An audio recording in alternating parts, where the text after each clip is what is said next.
গাজীপুরের শ্রীপুরে জিন্নাত knitwear limited নামের একটি পোশাক কারখানায় এক শ্রমিক আত্মহত্যা করলে উত্তেজনার সৃষ্টি হয়।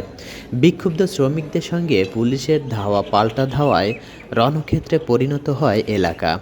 আহত হন প্রায় শতাধিক শ্রমিক ও ১১ জন পুলিশ সদস্য। ঘটনাটি ঘটে মঙ্গলবার সকালে শ্রীপুর উপজেলার নয়নপুর এলাকার কারখানাটিতে।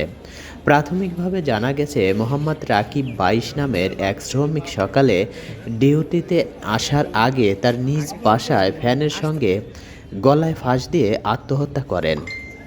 এরপর পুলিশ পরিস্থিতি নিয়ন্ত্রণে এলে শ্রমিকদের সঙ্গে ধাওয়া পাল্টা দেওয়ার ঘটনা ঘটে। এ সময় ইট পাটকেল নিক্ষেপ, লাঠিচার্জ এবং জলকামান ব্যবহার করা হয় বলে প্রত্যক্ষদর্শীরা জানান। স্থানীয় একজন শ্রমিক নেতা বলেন, আমাদের সহকর্মী রাকিব আত্মহত্যা করেছে ম্যানেজমেন্টের অবহেলার কারণে।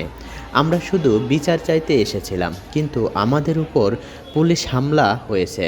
শ্রীপুর থানার অফিসার ইনচার্জ বলেন, শ্রমিকদের শান্ত করার চেষ্টা করছিল পুলিশ, তারা অতর্কিত হামলা চালায়। এতে আমাদের ১১ জন সদস্য আহত হয়েছেন। জিন্নাত নিটওয়্যার লিমিটেড স্থানীয়ভাবে একটি বড় পোশাক কারখানা হিসেবে পরিচিত। গত কয়েক মাস ধরেই কারখানায় শ্রমিকদের মধ্যে অসন্তোষ বাড়ছিল বলে জানা গেছে। পূর্বেও এখানে ক্ষোভের প্রকাশ দেখা গেছে, তবে এবারের ঘটনাটি সরাসরি প্রাণহানির প্রেক্ষিতে ঘটে।